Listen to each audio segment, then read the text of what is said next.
présenter mes remerciements en mon nom, au nom de toute l'équipe de radiothérapie, mes remerciements les plus chaleureux au directeur de la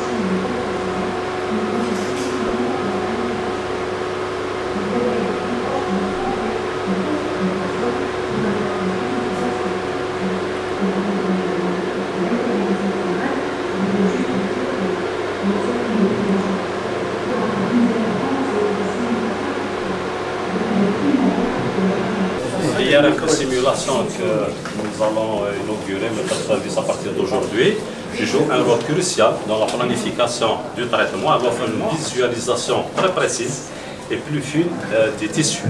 Il s'agit incontestablement d'une approche et d'une expérience nouvelle qui contribue à améliorer conséquemment le concept de la radiothérapie personnalisée, réduisant considérablement les risques d'effets secondaires.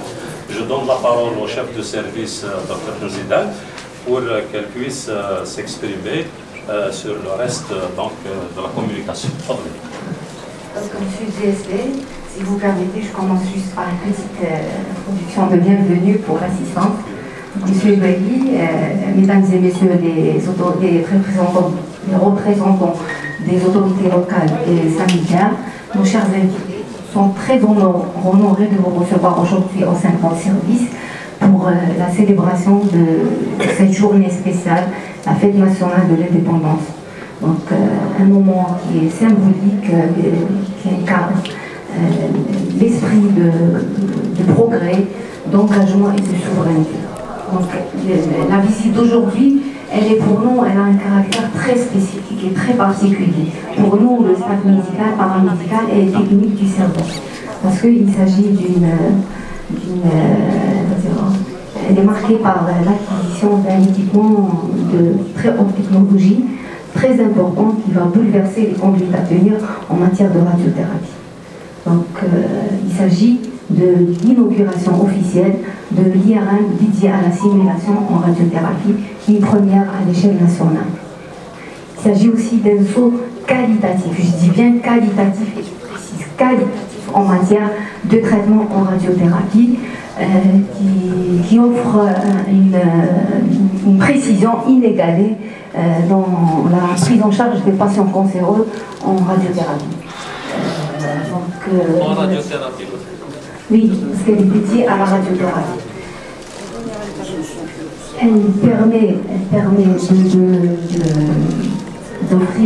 d'améliorer les plans de traitement et donc une meilleure observation des tissus sains, ce qui va permettre une amélioration notable en matière de qualité de traitement et de qualité de vie pour le patient. C'est la première. On a un scanner. Je vais présenter tout à l'heure. Vous avez le radiologue? C'est une imagerie dédiée à la radiothérapie. C'est une radiothérapie qui dit. Vous avez visité le service et maintenant vous revenez pour voir qu'en est-il, où est-ce qu'on est arrivé par rapport. Donc juste pour vous dire que c'est un équipement de marque. Avant de commencer et de diminuer les doses au niveau de tissu sain, quand on parle de diminution de dose, ça veut dire qu'on a moins de toxicité avec un index de conformité du traitement qui est extraordinaire. Les tissus, ils sont mieux visibles sur une image quand on fait la fusion des tissus. Ils sont beaucoup plus nets par rapport ça, c'est par rapport au scanner de clinique. Tout ça, il a un impact sur la réponse thérapeutique. Il y a une différence avec le scanner du traitement. Le scanner, on retrouve au niveau du traitement, il y a une code qui est indexée. Une réponse à la table de machine de traitement. Ceci va nous permettre de positionner le patient. C'est un positionnement qui a un point très strict et important en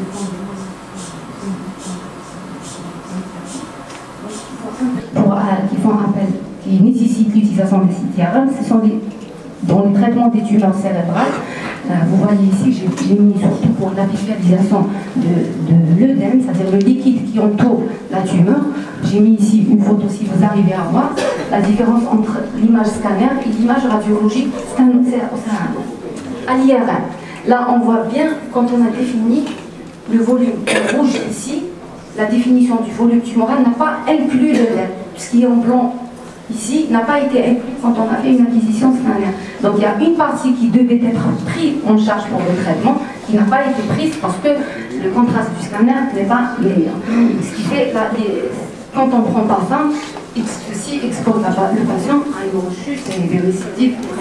Donc avec l'IRM, on a plus de précision dans la visualisation de ces volumes signifiants.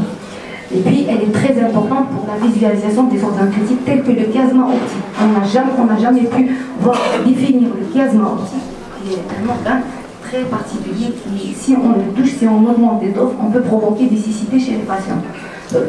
Avec l'IRM, c'est l'examen de référence pour la visualisation de cet organe. Il y a aussi, c'est parmi les indications les plus fortes, c'est les cancers pelviens, notamment le cancer de la prostate qui nécessite une préparation très particulière par rapport à remplissage de la vessie et l'état du rectum. Il y a aussi les cancers gynécologiques, aussi surtout chez les patients qui nécessitent une technique de radiothérapie qu'on appelle curithérapie, c'est une radiothérapie interne. Donc on est obligé de faire une acquisition, la première étape d'une acquisition scammographique par une IRM pour pouvoir définir le volume cible.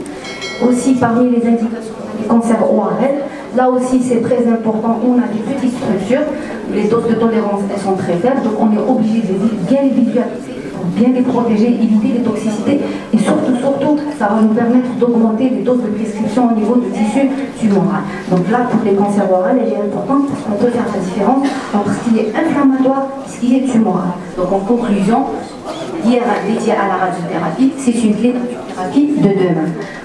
Juste pour ajouter, quel impact va à rajouter pour notre centre, c'est-à-dire avoir une IRM dédiée à la radiothérapie.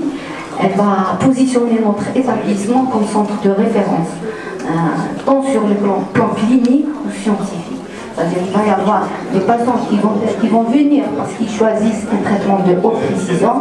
Il va y avoir un personnel médical qui sera intéressé par ces innovations. Et aussi, il va y avoir beaucoup de collaborations institutionnelles dans le cadre d'essais multicentriques, de formation continue. Et je vous remercie.